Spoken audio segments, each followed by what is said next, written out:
Hello everyone. Welcome to our solo leveling chapter explanation series.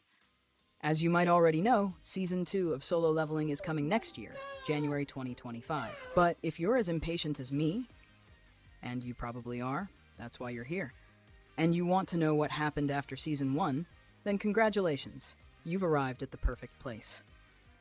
Today, I'll be explaining the story right after the ending of Solo Leveling Season 1.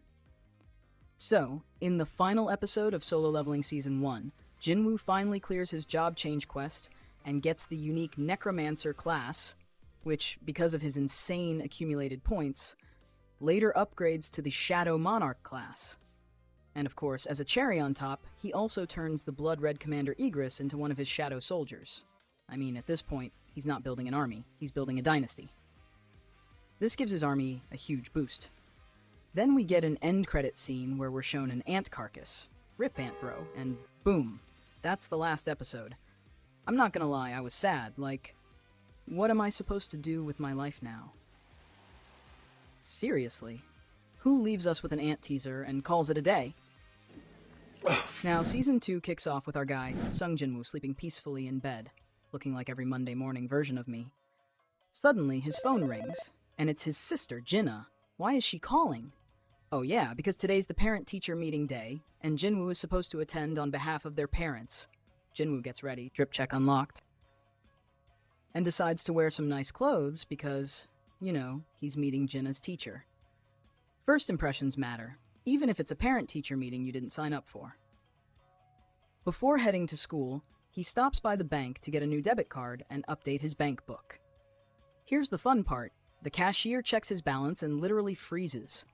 Why? Because our boy has 1.4 billion won sitting in his account. Excuse me, how do I get on this level?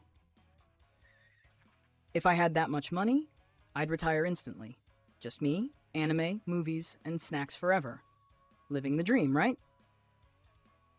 Later, Jin-Woo meets Jinna at school. And guess what? Jinna is shocked. Why? Because Jin-Woo, with his new haircut and fresh outfit, looks like a complete Chad. From Jin-Woo, this is character development, folks. Girls are literally losing their minds over him. Even the professors are low-key like, who's this handsome guy?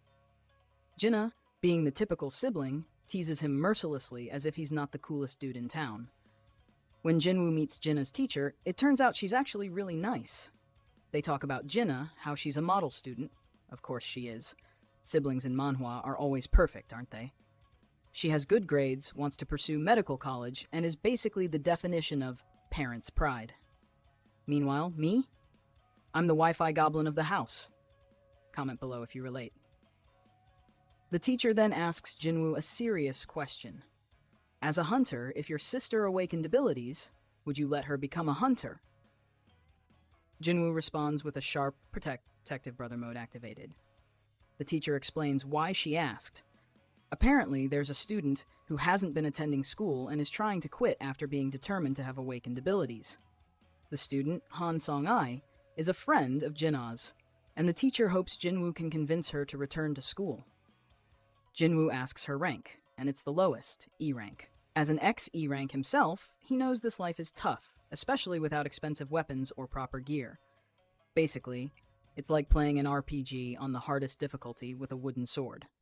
When Jin-Woo meets Han Song-ai, he realizes he's met her before. She was one of the dummy hunters who tagged along during his dungeon raids. Jin-Woo tries to explain to her that being an E-rank hunter isn't as glamorous as it seems. But Han Song-ai, like every stubborn teenager ever, shuts him down, saying, "Don't lecture me, you were an E-rank too." Gotta love the confidence, even if it's misplaced. Jin-Woo sighs internally and decides to give her a reality check. Meanwhile, on the other side of the story, we see S-rank hunter Hwang Dong-soo arriving in Korea. And to greet him? None other than Woo Jin-chul, an agent of the Korean Hunter Association. Jin-chul was sent by the chairman to keep an eye on this guy. Honestly, I'd be paranoid too if a loose cannon like Dong-soo showed up. Dong-soo wastes no time being a complete psycho, openly talking about overthrowing the chairman. Bro really said, "Let me talk trash about my boss to his right-hand man." Jin-chul, being the calm and collected Sigma male he is, handles this with diplomacy. Turns out, Dong-soo is back in Korea to take revenge for his brother Hwang Dong-suk. Yes, that same Dongsuk who got wrecked by Chad-woo in the earlier chapters.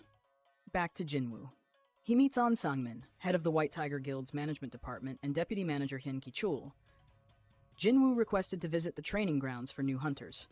An thinks Jin-woo might be interested in joining the White Tiger Guild, bros hyped for nothing, and tries to impress him with their facilities. But things get serious when the dungeon gate turns red. Jin-woo instantly realizes the danger and shouts for An to call the main strike squad. An panics and contacts Baek Yoon-ho, the S-rank master of the White Tiger Guild. Baek Yoon-ho, being the absolute Chad he is, decides to handle it himself. And this is where things really heat up. That's all for part 1 of this series.